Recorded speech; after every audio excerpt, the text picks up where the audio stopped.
ایک دور دراز فیری ٹیل سلطنت تھی جس کا نام روشن گڑھ تھا۔ یہ سلطنت اپنی خوبصورتی، امن اور انصاف کے لیے مشہور تھی۔ اس ملک کی سب سے قیمتی چیز اس کی شہزادی نورین تھی، نہ صرف اس لیے کہ وہ بادشاہ کی بیٹی تھی، بلکہ اس لیے کہ اس کا دل بہت نرم اور رحمت سے بھرا ہوا تھا۔ شہزادی نورین بچپن سے ہی دوسری شہزادیوں سے مختلف تھیں۔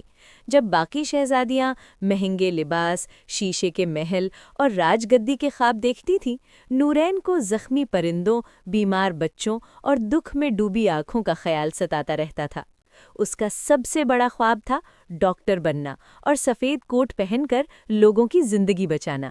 محل کے پچھلے باغ میں ایک چھوٹا سا کمرہ تھا جہاں نورین نے اپنی چھوٹی سی دنیا بسا رکھی تھی۔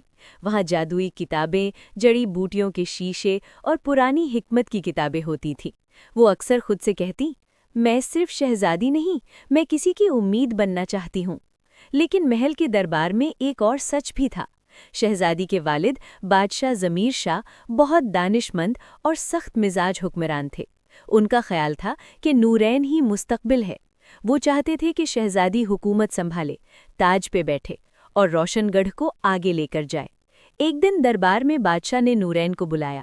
محل کے سنہرے دروازے کھلے اور شہزادی نے ادب سے سر جھکا کر کہا، ابا جان، آپ نے یاد فرمایا۔ بادشاہ نے گہری نظر سے اسے دیکھا اور بولے، نورین، اب وقت آ گیا ہے کہ تم اپنی ذمہ داری سمجھو۔ روشن گڑھ کو تمہاری ضرورت ہے، تمہیں شہزادی کی گدی سنبھالنی ہوگی۔ یہ سن کر نورین کا دل زور سے دھڑکا۔ اس نے ہمت کر کے کہا، ابا جان، میں لوگوں کا علاج کرنا چاہتی ہوں، میں ڈاکٹر بننا چاہتی ہوں۔ حکومت کے لیے آپ کے وزیر اور مشورے ہیں، لیکن بیماروں کے لیے صرف رحمت چاہیے۔ دربار میں خاموشی چھا گئی۔ بادشاہ کا چہرہ سخت ہو گیا۔ تم شہزادی ہو نورین، تمہارا فرض ہے حکومت سنبھالنا، نہ کہ شہروں میں پھر کر مرہم لگانا۔ شہزادی کی آنکھوں میں آنسو آ گئے، لیکن اس نے سر جھکا لیا۔ اس رات وہ محل کے برج پر کھڑی چاند کو دیکھ رہی تھی۔ اس نے دعا کی، اے اوپر والے، مجھے راستہ دکھا جہاں میں اپنا فرض بھی نبھا سکوں اور اپنا خواب بھی۔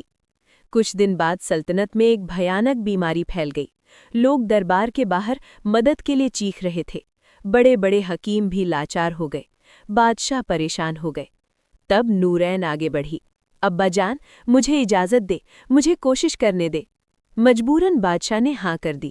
شہزادی نے رات دن محنت کی۔ جادوئی کتابوں، اپنی سمجھ اور رحمت بھرے دل سے اس نے علاج تیار کیا۔ وہ شہر شہر گئی، بچوں کو دوا دی، بزرگوں کے زخم باندھے۔ اس کا سفید دوپٹہ سفید کوٹ جیسا لگنے لگا۔ کچھ ہی دنوں میں بیماری ختم ہو گئی۔ لوگ شہزادی کے لیے دعائیں کرنے لگے۔ روشن گڑھ میں پھر سے روشنی آ گئی۔ بادشاہ ضمیر شاہ نے شہزادی کو دربار میں بلایا۔ اس بار ان کی آنکھوں میں فخر تھا۔ نورین، تم نے آج ثابت کر دیا کہ اصلی حکمرانی صرف تاج سے نہیں، رحمت سے ہوتی ہے۔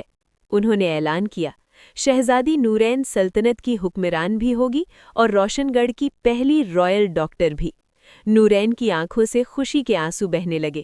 اس نے سر جھکا کر کہا، ابا جان، میں وعدہ کرتی ہوں کہ میں حکومت بھی دل سے کروں گی اور علاج بھی۔ اور یوں روشن گڑھ کو ایسی شہزادی ملی جو تاج بھی سنبھالتی تھی اور مرہم بھی لگاتی تھی، جہاں حکومت بھی انصاف سے چلتی تھی اور زندگیاں بھی بچتی تھیں۔